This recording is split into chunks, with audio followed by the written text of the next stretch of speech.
አፍሪካ ካላት 1 ቢሊዮን ዜጎች 600 ሚሊዮን የሚሆኑት የኤሌክትሪክ ኃይል አያገኙም። ምንም እንኳን በቂ የኃይል አቅርቦት እንዲኖራት የሚያስችል የተፈጥሮ ሀብት ቢኖራትም አሁንም ከውጭ በሚገቡ የኃይል አማራጮች ጥገኛ ናት። ይህ የማይሞላው የኃይል ክፍተት ጥገኛ ከሆንበት ከውጭ ከሚገባው ነዳጅ ጋር ተጠምሮ ኢኮኖሚያችንን ተለዋዋጭ ለሆነው የዓለም ገበያ ተጋላጭ እንዲሆን አድርጎታል። ይህም የውጭ ምንዛሪ እጥረትን ሲያስከትል የኢንዱስትሪ እድገትንም ያቀዘቅዛል። ይህ ጥገኝነትም ራስን በራስ ማስተዳደር ላይ ውስንነት የፈጠረ ሲሆን ሀገራዊ ገቢም እንደ ትምህርት፣ ጤናና መሰረተ ልማት ለመሳሰሉት መሰረታዊ ጉዳዮች እንዳይውል አድርጓል። ከዚህ ጥገኝነት ለመላቀቅና አፍሪካ የራሷ በቂ የኃይል አቅርቦት እንዲኖራት የምርት የስርጭትና የአጠቃቀም ሂደትን በሚገባ ማጤን ያስፈልጋል። ሙሉ ለሙሉ የኃይል ሉዓላዊነትን ለማስጠበቅ የራሳችንን የተፈጥሮ ሀብት ልማትን ለመደገፍ በሚያስችል መልኩ ያለንን አቅም ለመጠቀም እንዴት እንደምናመርት እንደምናሰራጭና የኃይል አጠቃቀማችንን በመሰረታዊነት ማጤን ያስፈልጋል። ይህንን ታሳቢ በማድረግ የአፍሪካን የኃይል አቅርቦት በእውቀት ሽግግርና በጥብቅ ፖሊሲ ለማሳደግ ያስችል ዘንድ የአፍሪካ ኢነርጂ ኢፊሸንሲ ጥምረት ተቋቁሟል። ጥምረቱ በዛሬው ዕለትም የመጀመሪያ ጉባኤውን በዚህ በአዲስ አበባ አካሂዷል። በዚህም አፍሪካ የምታመርተውን ምርት ውጤታማ በሆነ መልኩ መጠቀም የምትችል ከሆነ በዓመት ከ20 እስከ 30 ቢሊዮን የአሜሪካን ዶላር ማዳን እንደምትችል ሲነሳ ኃይልን በውጤታማነት ከመጠቀም ባለፈም ተጨማሪ ምርት ላይም ሊሰራ እንደሚገባ ተነግሯል። የሚባክንን የኃይል ፍላጎት በመቀነስ የአፍሪካ ሀገራት በዓመት ከ20 እስከ 30 ቢሊዮን የአሜሪካን ዶላር ማትረፍ ይችላሉ። በአፍሪካ ያለው አቅም ትልቅ ነው። ውጤታማ የኃይል አጠቃቀም ፍጆታን በ40 በመቶ መቀነስ ያስችላል። ኢንዱስትሪዎች ላይ ትኩረት ያደረገው ውጤታማ መርሃ ግብር ደግሞ ጥቅም ላይ የሚውል ኃይልን በ30 በመቶ ይቀንሳል።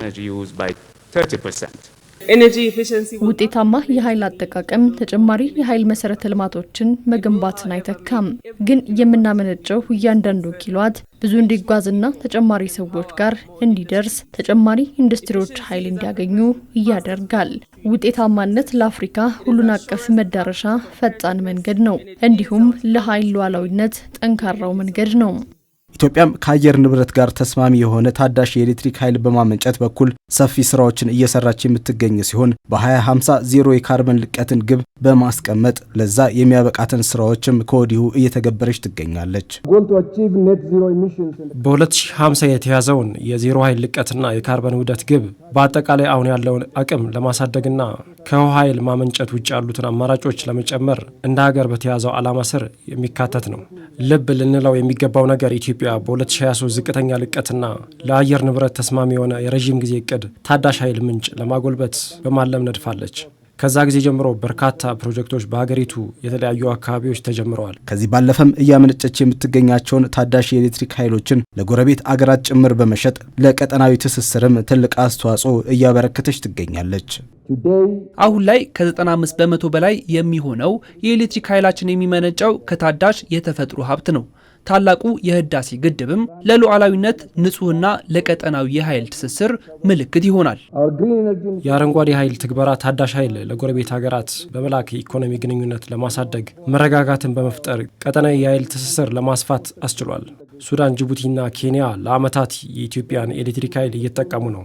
ቀጠናዊ የኃይል ፍላጎትን መጨመር ተከትሎ ኢትዮጵያ አቅርቦቷን በማሳደግ ከሌሎች አፍሪካ ሀገራትና አልፎም ተጨማሪ ግንኙነት ለመፍጠር እየሰራች ነው። የአፍሪካ ኢነርጂ ኢፊሸንሲ ጥምረት የአፍሪካን የኃይል አቅርቦት በ2063 ወደ 70 በመቶ ለማድረስ እየሰራ ይገኛል።